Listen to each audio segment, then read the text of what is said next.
good evening, and welcome to Manic Mondays with Miss K.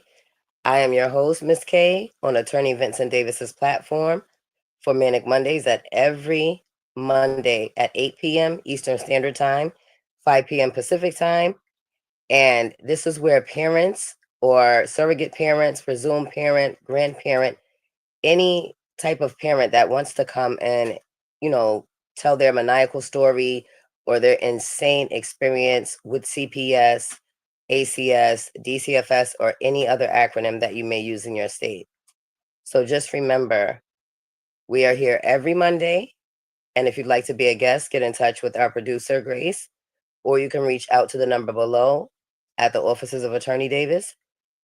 And as I usually do, I'd like to take a moment of silence for those that are not here anymore, those that are sick and suffering, and those that are still coming back.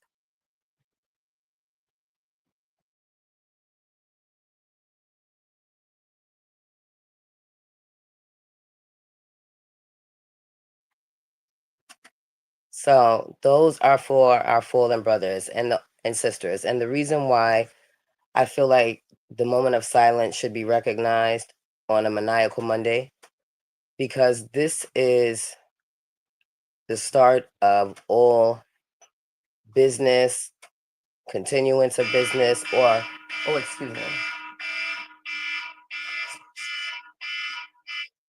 Sorry about that. Sorry about that. Or completion of any business that was outstanding for the prior weeks, months, or years, before you get to the resolution, solution, or conclusion. So let me just give you a little bit of an update as to where my case is at. We go back to court on Thursday, which is only from 10 to 10:30 to come to a settlement on what things should be explored as far as my guilty verdict for the fact finding of neglect. And we had already, I assumed, myself, my attorney, the ACS attorney, the children's attorney, and the judge, I was under the impression, based on what was written when I came to the conclusion of my testimony January 6th, we reconvened at we reconvened April 30th of this year. And it was to basically determine that I was found guilty of neglect. So there were some things outlined January 6th that I was given, off the record from, the other side.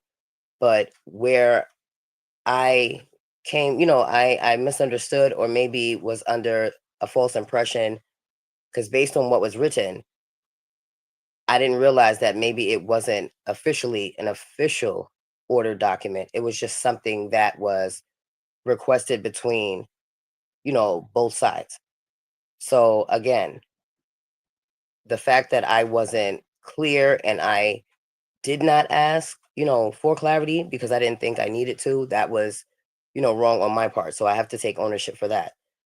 But as far as the things that were outlined, such as myself and my children to continue mental health services, for me to remain medication compliant, for my children and myself to be able to have family didactic therapy, if the children's clinicians and my clinicians were in agreement and suggested it or requested it, which they did. I provided this documentation to both parties and the judge January 6th, after my testimony was complete.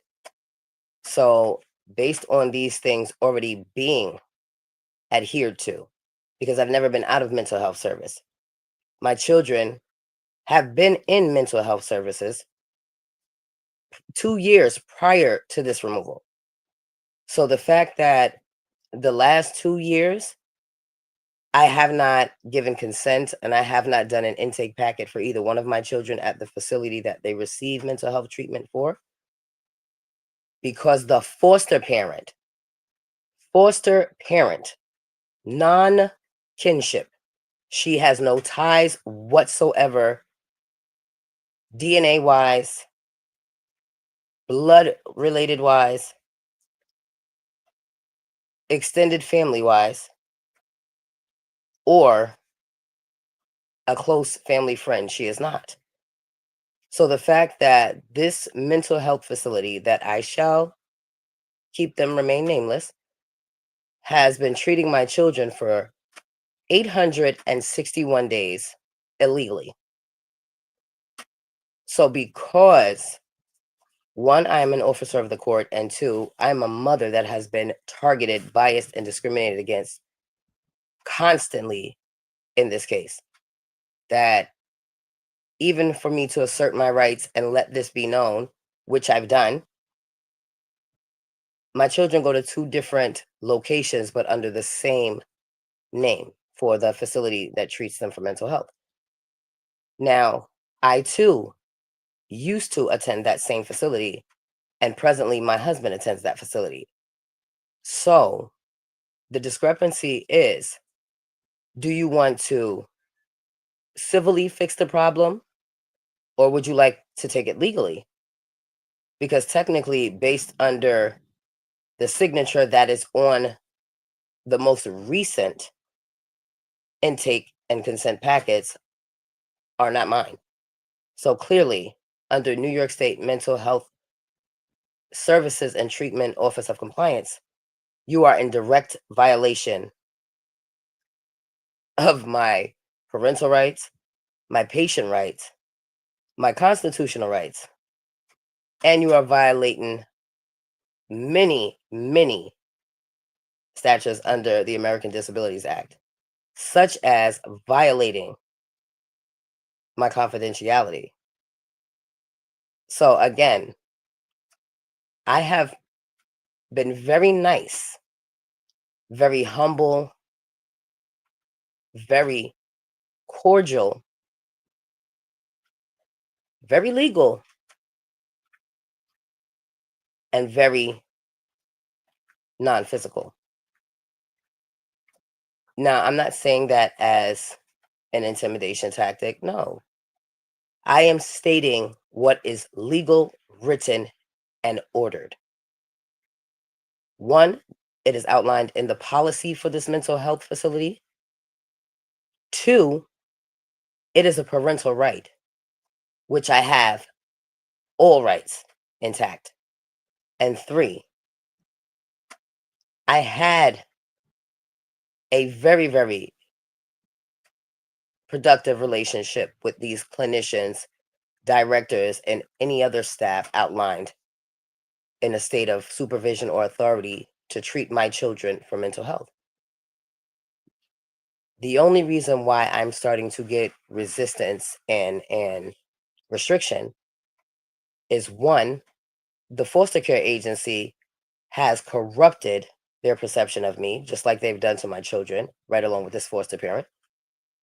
And two, because I have now learned how to use my supports and coping skills outlined in my treatment plan for my mental health and wellness, because I'm not being combative, aggressive, or hands on, and I'm actually using my words, the words that I am legally authorized, lawfully authorized, and parentally authorized to use, I am being biased against based on history, demographic, and personal bias. And yet, reunification is still on the table, but yet have severed and suspended all visitation. And although the order came from the judge, it was initiated 2 days with no exigent circumstance or no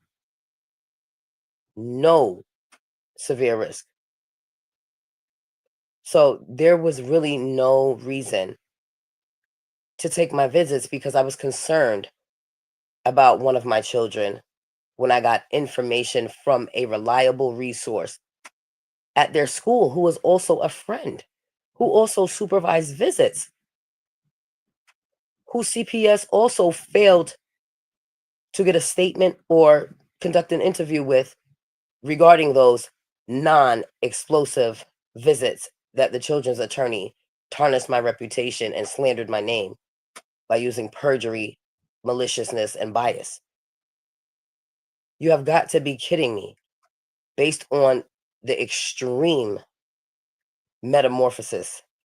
And I meant to use that word because I did a severe full spin of change during this time. I have learned to not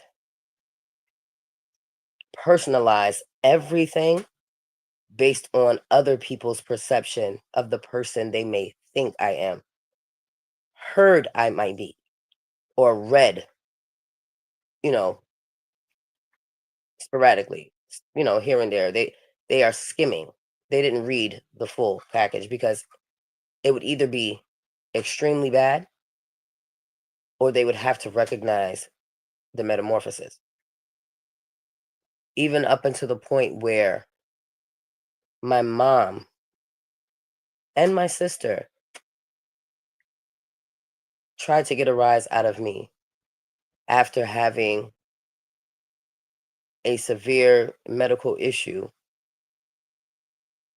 And because I did not give them the old me, the aggressive me, the combative me, I again was tarnished or targeted and defamed. And the hurtful part is my husband initiated that contact because he was concerned about me and wanted to make sure that if something happened, my family was aware. He has never met these people, has never spoken to these people, but has heard the things that I have said, positive and negative, because it wasn't all bad, but the bad did outweigh the good on many occasions. So when I say family will hurt you first, that's why I chose to take a back seat on certain things. But I jumped somewhere and I want to go back right to the mental health and then I'll fast forward again. As far as people doing things that they have no authority to do, it is severely unfair, unlawful, and unethical to do the things that these agencies, employees, and various, you know,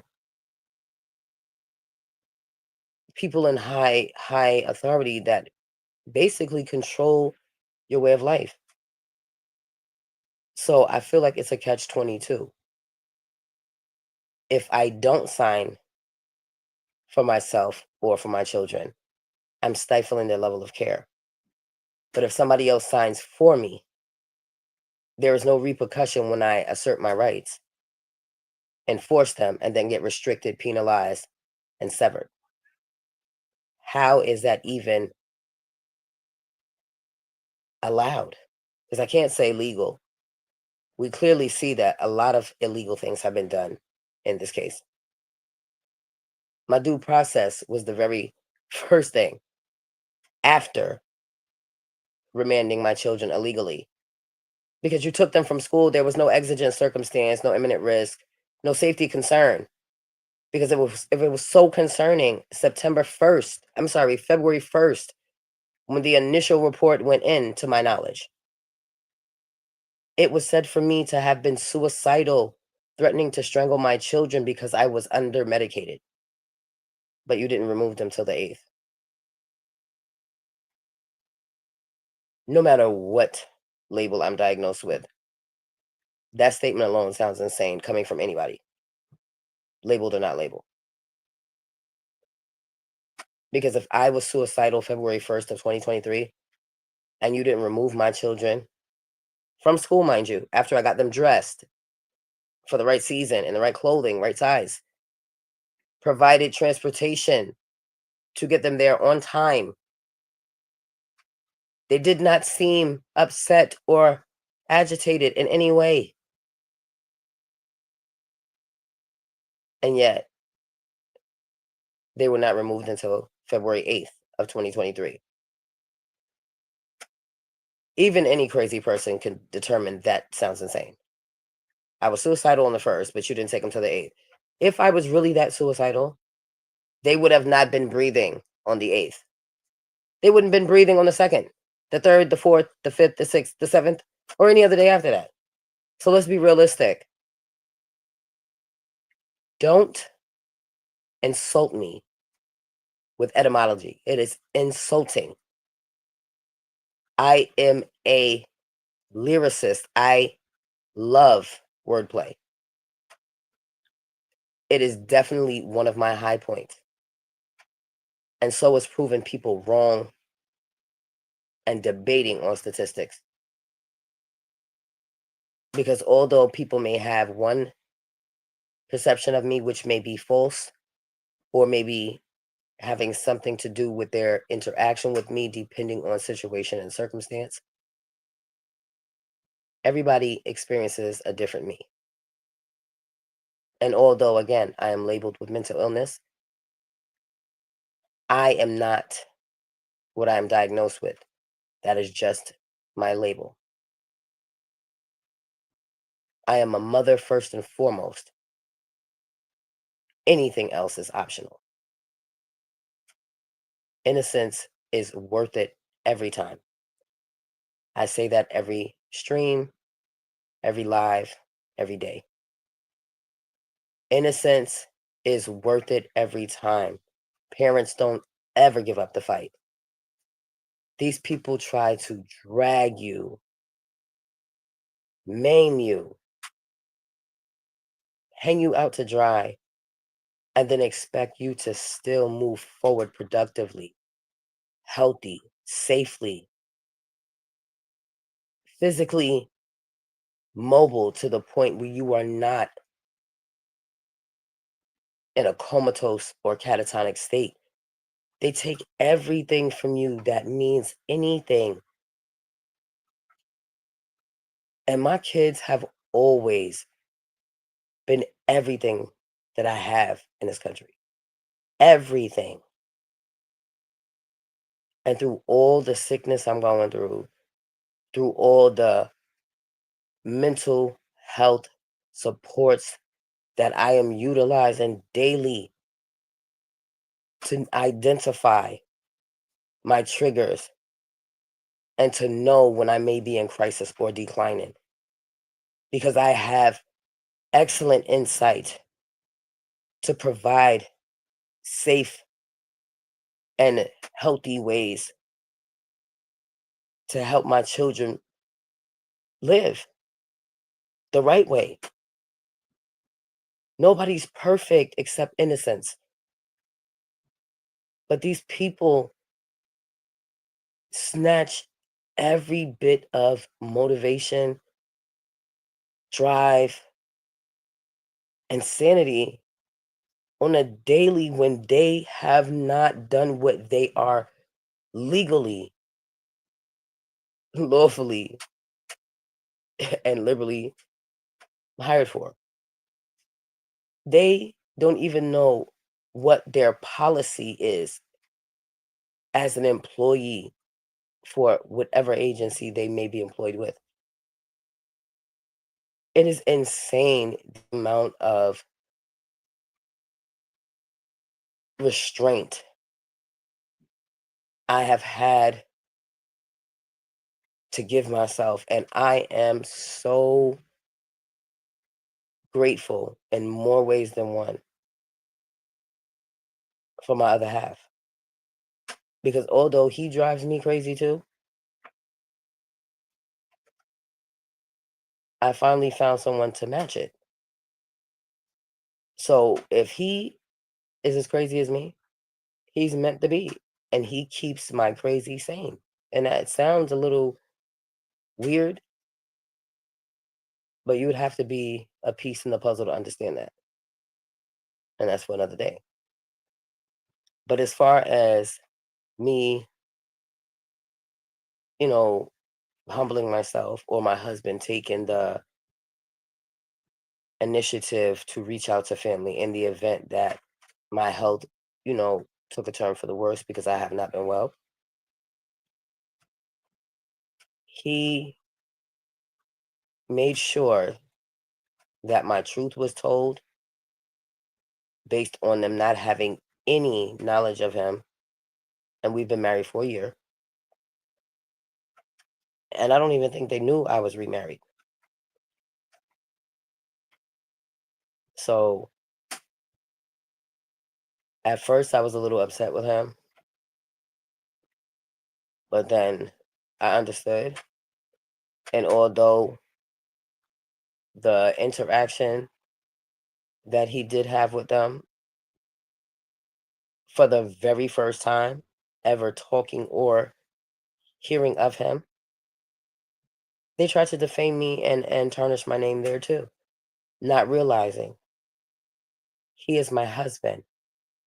I have no secrets with him.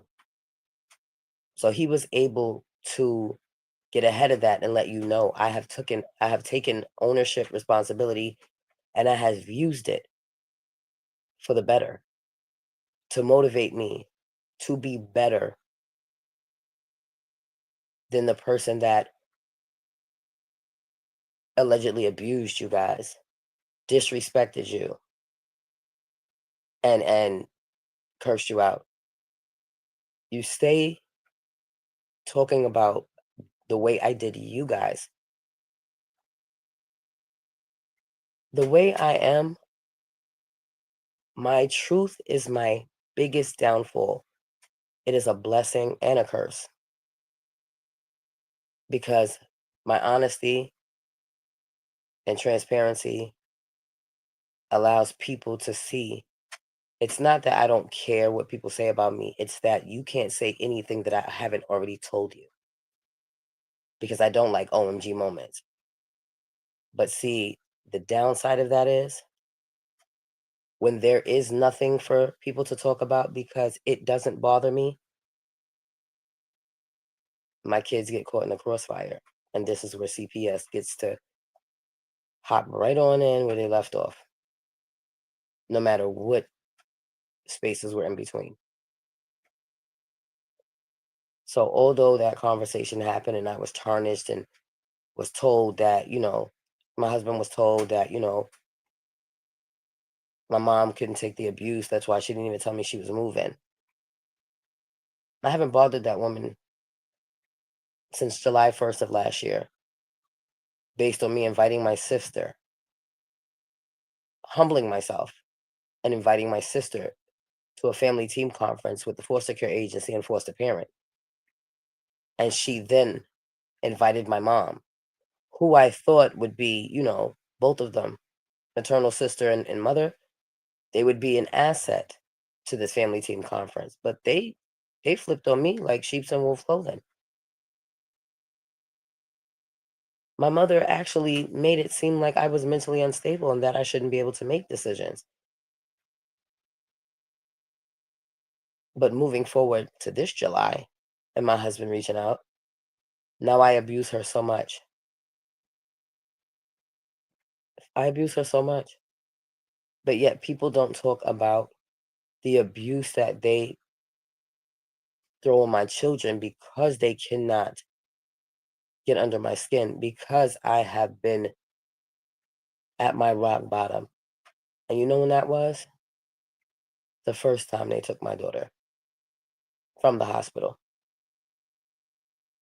So nothing else other than a box will ever make me humble when I'm fighting for my innocence. So now it's to the point where I haven't seen my children in over a year. They've been out of their home for almost 3 years now. And during this time, there have been various issues, medical things that have come up, and I still am fighting because nothing Nothing is above innocence until my last breath. So for any of y'all that are in the hood,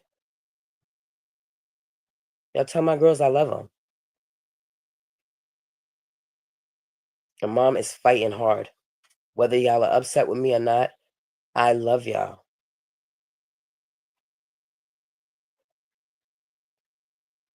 And I will always fight. And y'all make sure y'all fight because you know your mother is not a liar and you know she's not a quitter either. So you guys are definitely allowed to be mad. You are allowed, and mommy understands.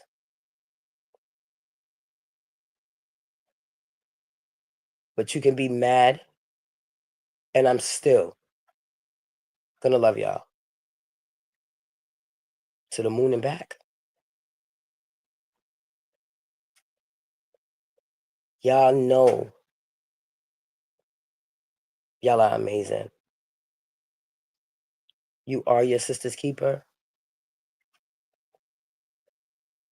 and all you have is each other.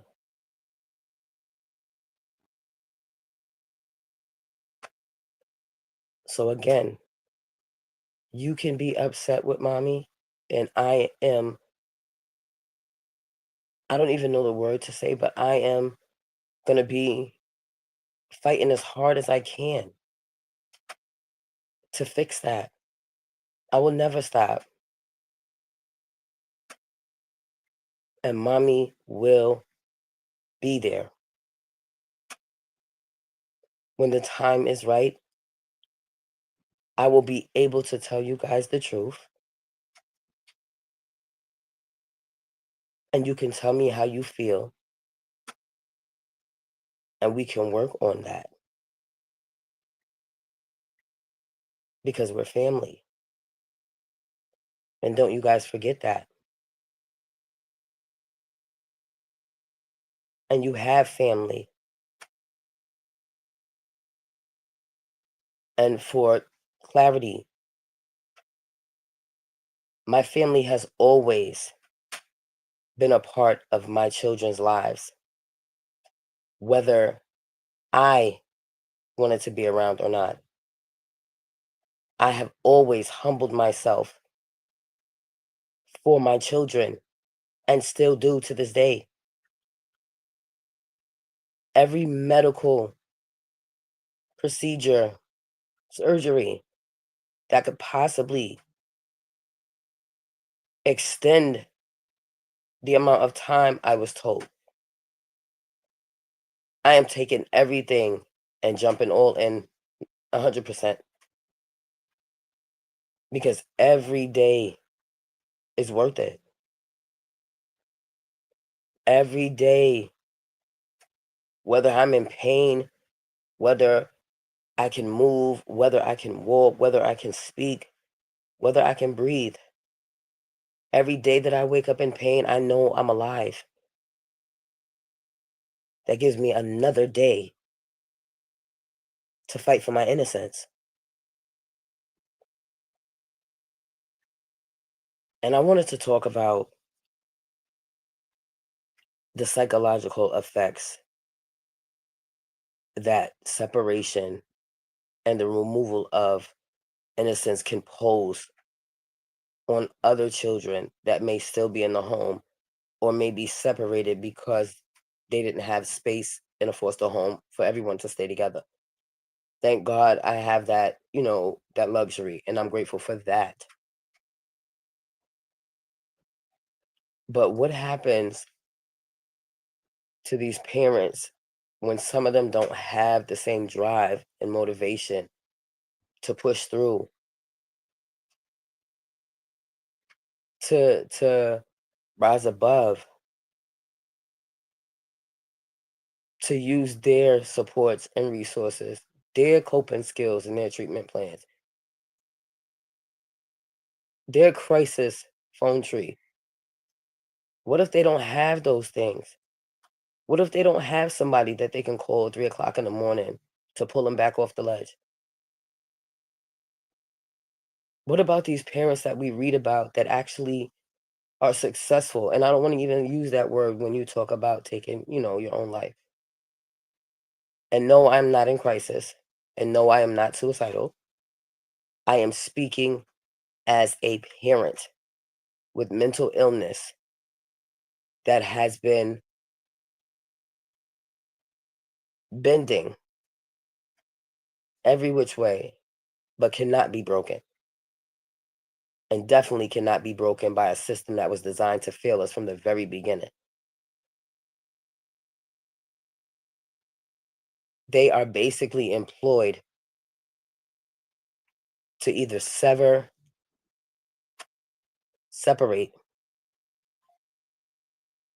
slay, or segregate. But either way, it's sinful, sad, and seems to be very successful. And that sucks. It really does. Because today is the 14th of July. From July 1st to July 14th, in the state of New York, there have been 46 deaths associated with child removal. 11 of those were illegal. 6 of those resulted in a parent not being strong enough and taking their life. 2 of those resulted in 2 children taking their lives. So now, speaking as a parent that has been biased, discriminated against, pushed and pulled, dragged, bent and twisted, yanked and choked in every way possible, with all this history and all these labels,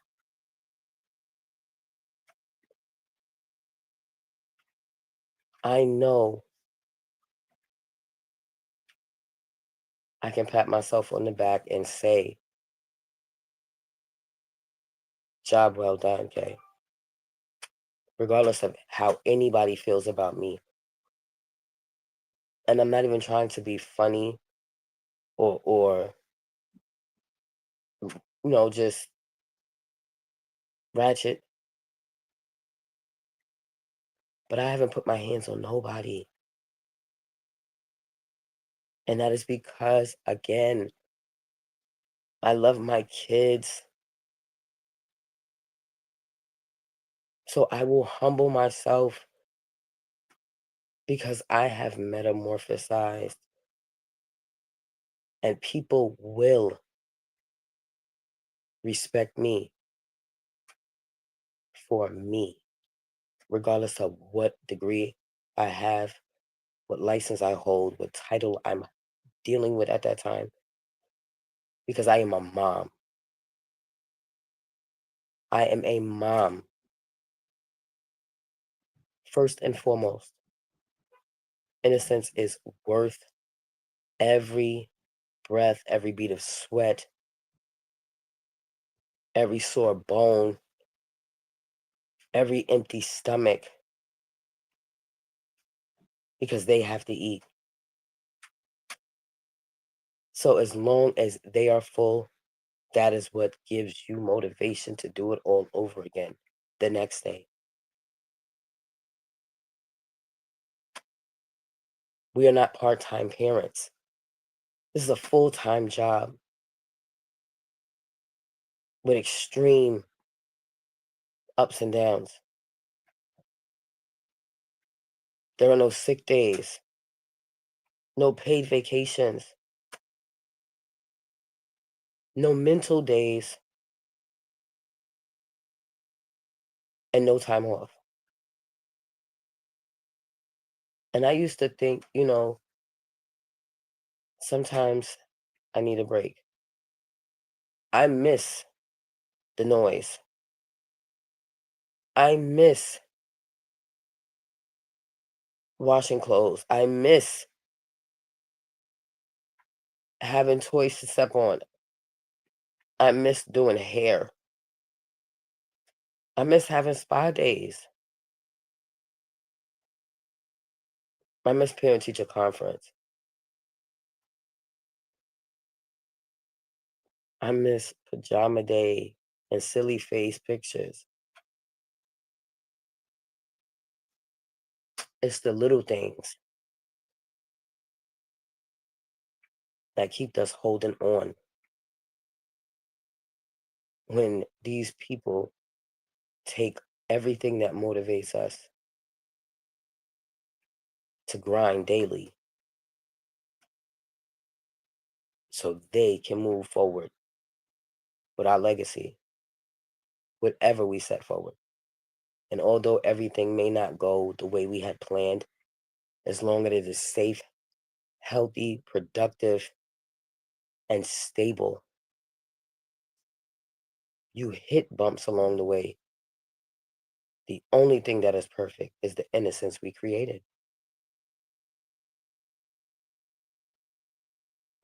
It is unfair that these parents are given up because mentally they were not prepared for the fight. You guys, we have to increase the volume of getting our voices out there. Our innocence needs this. Please come tell your story. Please get your voice out. We can help each other. It takes one voice to make movements, instill laws, get bills passed. We have to unite for the fight. And I know some of you guys are afraid that this will give you, backlash. There should never be an if when it pertains to innocence. Never a because or but, because anything after but, and excuse me, Mr. Davis, is total bullshit.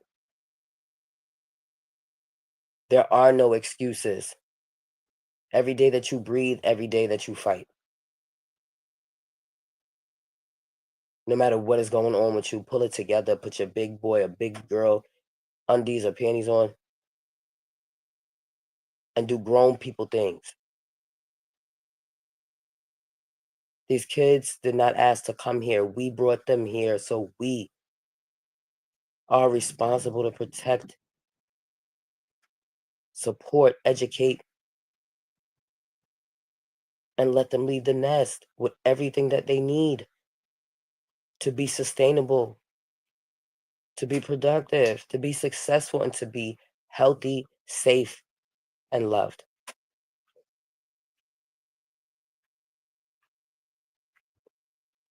I never played a victim. I never tried to blame anybody for anything. I take full ownership for everything and anything. But I love my children to pieces, to the moon and back times infinity cubed. And only they would understand that because that's our language.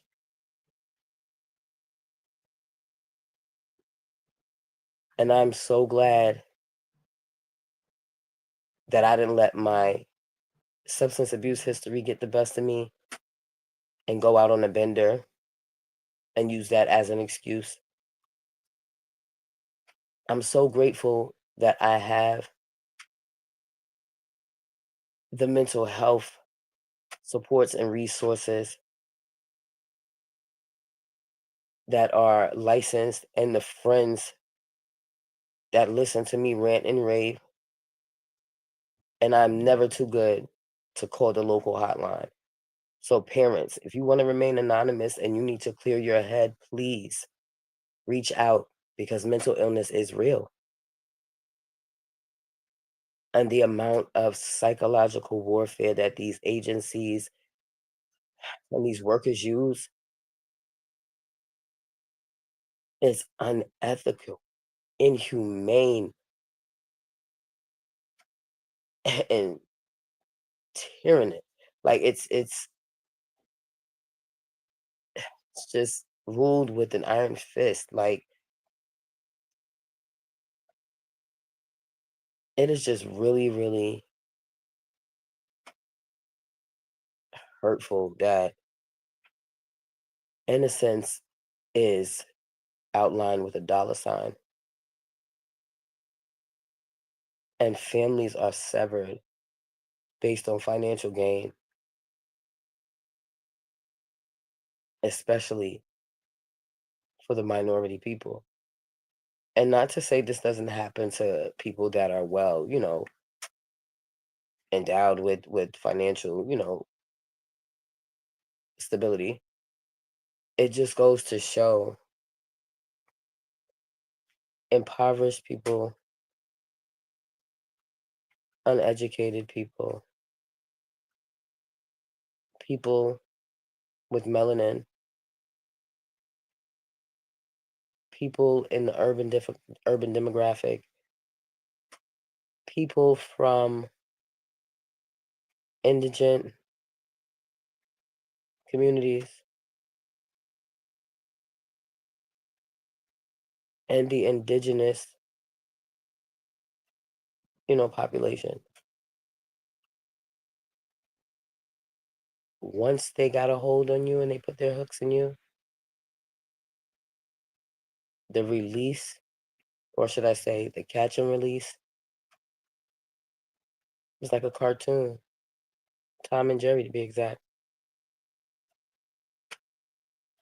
on a constant hamster's wheel of never ending dysfunction. And I know for myself, between the medical ailments, the labels, the chemical dependency history, and the ups and downs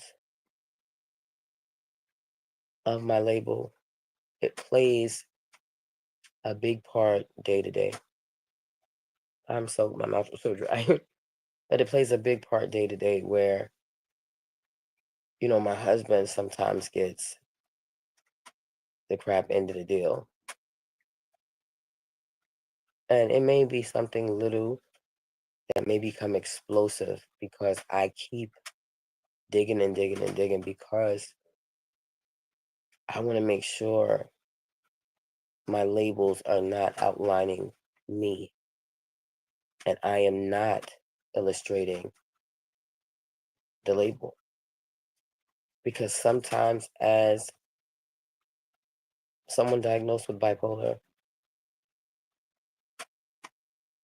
I can't say we're unaware, but sometimes the signs and symptoms get ahead of us because a symptom of bipolar is racing thoughts.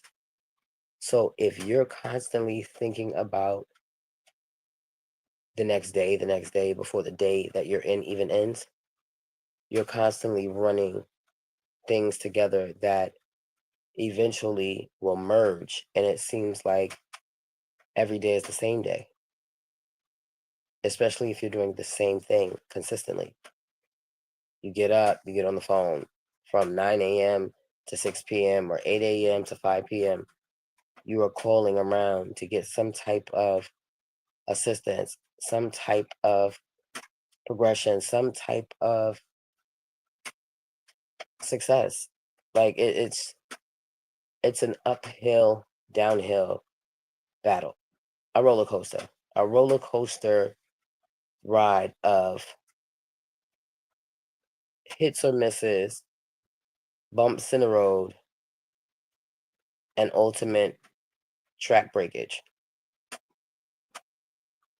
Because just when you get right to the top of the crescendo, right before you get ready to take that dive, you get stuck up there because somebody stopped, the tracks got dry, there was no oil,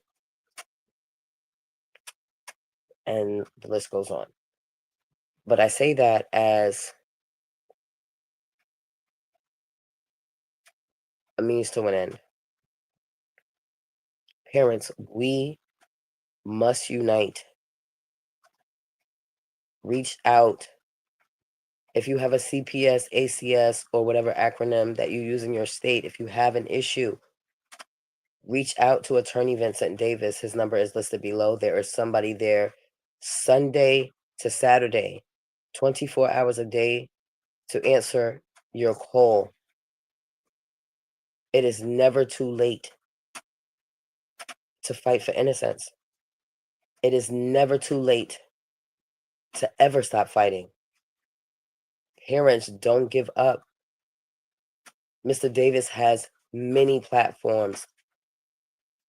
He has a website, the school, SKOOL, where you get valuable information. He has things on Amazon for sale, books with very, very informative things that can help you. Find an attorney if it is get a consultation with him. Get at least a 30-minute consultation with him. His information is valuable, productive, and necessary. He has, I think, every day a show streaming just about every hour to every 3 hours with valuable information. And like I said, he has given me, a person that has no, personal connection. I just know he's a damn good attorney. And he cares about his parents and clients. Like, he is just a great man. And I cannot wait to finally meet him in the real and shake his hand. That is one of my must-dos. And yes, I'm a groupie. But I say that to say this. Mr. Davis has helped me come off of many ledges to the point where if I can shut up and listen to a stranger tell me about myself and doesn't even know me and actually use the information productively, that man has given me more free legal advice than I deserve. So yes, he invited me to be a part of his family, his team, and that was an honor. So parents, reach out to him or reach out to our producer, Grace. Come tell your story. Let your voice be heard. Each one teach one. We have to pass the message. Our innocence is worth it. We are parents 25, 8, 360, 7, 8, 9, infinity. Just remember, parents, especially, and not that, we as parents labeled with mental illness are better than any other parent, but the labels give you more sanity to prove your credibility just because you have that label. Prove society's stereotypes and stigmas wrong. But we are still parents overall. Parents, we get tired, but you stay aware, stay informed, stay involved, and stay on top of getting your little humans home, because that's the only perfect thing in an imperfect world. But imperfect people live. I'm living proof. Imperfection at its finest. But I am perfect. I'm perfectly framed to fight for my innocence. Regardless of what anybody's perception is about me, I am a mom. Anything else is an option. So key points to remember. Never give up the fight for your children. Innocence is worth it. Mental health is real. One ear can save a life. And remember, we are here for you guys. Check the number below and make sure you watch the various platforms Mr. Attorney Davis has on his lineup. You will get some very, very pertinent and informative knowledge.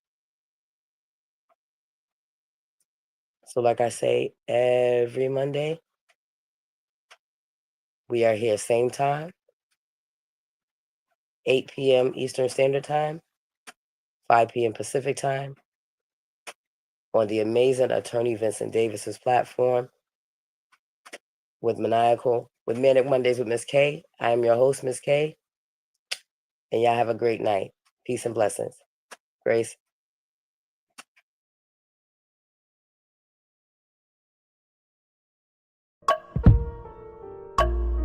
A vivid picture is encrypted in your mind as the critics get in line like they're witnessing a crime. But then you notice there's a shiver in your spine from the feelings of discontentment and bitterness combined.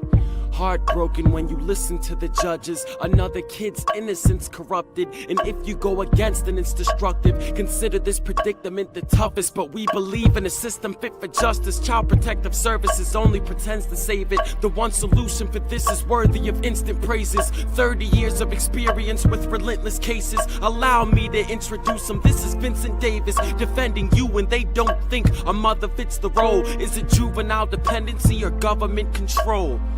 Observe the pain in their eyes. It's time for us to realize we are the